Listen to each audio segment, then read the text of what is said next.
Ada sahabat kita tanya, bapa dunia ni ada orang cacat. Kalau boleh, dia nak faham lah hikmah di sebalik tu supaya sejuk hati dia. Nabi Ibrahim doa sama, Rabbi habli hukman wa alhiqni bis salihin. Sebab af'al Tuhan ni amat dahsyat kebijaksanaan dia. Kadang-kadang kita tak ada. Tapi ada benda yang Allah Ta'ala buka sedikit hikmah bagi kita. Kita nampak kebijaksanaan dalam ketentuan takdir af'al Tuhan itu tadi. Dalam dunia ni, kita mengerti sesuatu tu nikmat sebab ada lawan dia. Kita tahu dua tangan ni adalah satu nikmat sebab ada orang setangan. Andai kata dunia ni semua orang setangan, tak ada dua tangan. Adakah kita nak kata setangan itu cacat? Dalam dunia ni tidak ada orang buta, dan istilah buta tak ada. Adakah kita nak kata melihat itu kesempurnaan? Tengok batu. Adakah kita kata batu ni cacat sebab tak boleh melihat? Tak ada. Sebab dia tak ada lawan dia. Subhanallazi khalaqa azwajakum. Maha suci Tuhan yang menjadikan tiap benda pasal. Ini bijak sana. Maka kita reti. Oh, ni kesempurnaan. Ada kaya, ada miskin, ada sehat, ada sakit, ada boleh melihat, ada buta, ada mendengar, ada tudi. Kedua, ke dunia ni negeri ujian. Allah Ta'ala ya boleh buat semua sehat, tak ada sakit. Semua kaya, tak ada miskin. Semua sempurna boleh. Tapi awak akan tengok dunia ni tidak akan jadi gini. Dia akan jadi syurga. Dan awak bukan manusia, awak mungkin malaikat. Tak lapar, tak sakit, tak gotu, tak goni, semua tak. Sifat zat tu berubah, awak bukan manusia, awak malaikat. Maka gugur banyak daripada sebahagian besar daripada ubudiyah dan konsep penghambaan ujian ni tak boleh. Tak ada sabar. Sabar gapo? Tak ada sakit, tak ada miskin, tak ada cacat. Nak sabar ke apa? Sabar ada suka. Orang tak sabar. Tak ada syukur. Awak nak syukur ke apa? Mana ada orang kurang pada awak? Awak tidak akan menghargai satu tu nikmat.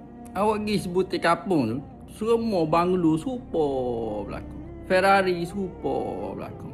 Mana orang lebih situ? Yang ni kaya. Kaya kau super aku. Yang ni miskin. Miskin ke apa super aku? Super belakang. Tengok, gugu. Banyak kara akan gugu. Ni subhanallazi.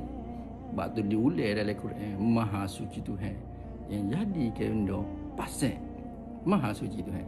Bijak sana kadang-kadang tak ada di akal kita bodoh. Jadi Allah Ta'ala nak melebihkan hamba dia ni. Nak menjadi hujah. Walillahi hujjatul balighah. Ni masuk syurga, mu tengok dia. Aku takdir cacat, anak dia cacat, bini dia cacat, tok lelaki dia sakit. Sabar dia. Aku balas dia. Ni syurga. Mu tak tengok atas dirimu kesempurnaan. Dia anakmu sihat, dirimu sihat, tubuhmu sihat, pitihmu boleh, pitihmu banyak.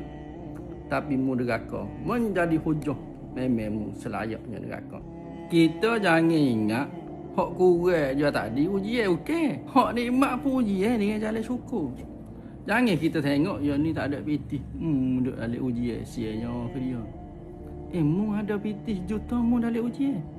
Tiap saat, tiap satu sen mu akan ditanya ke mana mu belanja. Mu nak kena jawab. Cuma kita tak nampak. Aku dalam ujian. Orang dalam sakit kita tengok sia dia ujian. Mu sihat akan ditanya sihat mu. Dia tu tak ada anak sia dia ujian. Dia nak anak. Lah, kita ada anak ujian kok. Dia tu anak cacat sia lah ujian. Mu anak sempurna ujian kok. Dia tu pisah dengan tok lelaki sia dia ujian. Mu ada tok lelaki ujian juga. Kita kata bodoh ujian dia sia bodoh. Kita ada ilmu ujian juga. Ke mana kita guna ilmu itu? Kita tengok orang buat maksiat ujian Tuhan nafsu. Kita dikurniakan ibadat ujian juga tuan-tuan. Adakah mu sombong, mu ujuk dengan ibadatmu? Gi mari tuan-tuan, lagi tak mati. Memang kita duduk dalam ujian. Dan dia sebut dah kan. Wa inna ma tuwaffawna ujurakum yaumal qiyamah. Aku akan sempurnakan balasanmu pada hari kiamat. Tuan-tuan, dunia tidak mampu menanggung nikmat kekuasaan Tuhan. Syurga ni tak mampu. Tuan-tuan bayarlah di syurga makan pisang, kita ambil pisang, berasa nak makan pisang, kita mamuh pisang. Sekali mamuh, oh sedap kan. Mamuh pisang sama kali kedua, kau sedap. Mamuh kali ketiga, kau sedap. Mamuh kali keempat, kau sedap. Kalau 100 juta tahun duk mamuh, duk kau sedap. Kembung perut dak, berok dak. Oh acur dunia tuan-tuan. Tu imam mana lama tak tengok. Oh ada dalam rumah tak tubik-tubik. 15 tahun dah duk makan pisang. Tak kacu. Tok Bilal mana? Tok Bilal sekat nikah hari tu 20 tahun lepas. Jimat tak tubik-tubik lagi bilik. Uish. Acur dunia ni. Jadi Allah Ta'ala buat dunia ni untuk hanya liya'budun. Pembuktian ubudiyah. Maka innama tuwaffawna ujurakum yaumal qiyamah. Balasanmu dunia tak boleh tanggung. Kita nak ambil gelas so, nak sumbat air laut lagi gelas. Tidak ada muat. Tak muat. Inna wa'dallahi haqqun. Ke janji aku ni sebenar. Moga-moga Allah Ta'ala beri kekuatan kepada kita. Nampak hikmah dia. Dia sabar dengan ujian dia. كل نفس ذائقة الموت وإنما توفون أجوركم يوم القيامة فمن زحزح عن النار وأدخل الجنة فقد فاز وما الحياة الدنيا إلا متاع الغرور